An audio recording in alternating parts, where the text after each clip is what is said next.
علیکم نوې ویډیو سره تاسو خپل کلی وایو امید لرم چې تاسو ټول به روغ جوړ او خوشحاله وئ ژوند په مزو کې به نو کرک کې ډېره زیاته دردناکه واقعه رامخې ته شوې ده چې د جایداد په وجه باندې د یو کور څلور کسان ډېر زیات بېدردۍ سره قتل شوي دي جایداد په وجه باندې ټول زامن وران شوي دي د خپل ټول زامن په کور باندې حمله کړې مخامخ یې فایرینګ کړې څلور کسان یې ډېر زیات بېدردۍ سره قتل کړي هغه نور د ټول زامن بیا تښتېدلي دي دوستانو عقل داسې ولې دوی دومره وران شول چې د یو کور نه یې څلور کسان ډېر بېدردۍ سره قتل تاسو د دې پوره معلومات نه ځان قبلول غواړئ که اوسه پورې چا زموږ د چینل مخه نه وي سبسکرایب کړې که مونږ زموږ د چینل مخه سبسکرایب کړئ ته د نشان څخه مخه ووهئ چې زموږ هر یوه نوې معلوماتي ویډیو تاسو ته په اسانۍ سره میلاویږي بنو کرک کې ډېره زیاته دردناکه او افسوسناکه واقعه رامخې ته شوې ده چې د یو خاندان څلور کسان د جایداد لپاره ډېر بېدردۍ سره قتل شوي دي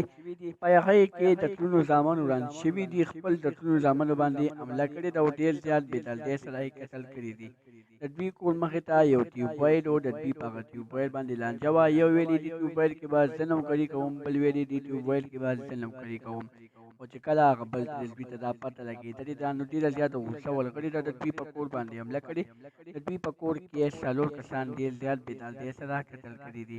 دوستانو ډېر زیات ظلم شوي او تر اوسه پورې د دې ظلم خلاف لا چا آواز نه دی اوچت کړی زموږ دا ویډیو هم خوښه شوې وي زموږ د چینل مخه سبسکرایب کړئ ته د نشان څخه مخه ووهئ چې زموږ هر یوه نوې معلوماتي ویډیو تاسو ته په اسانۍ سره میلاویږي والسلام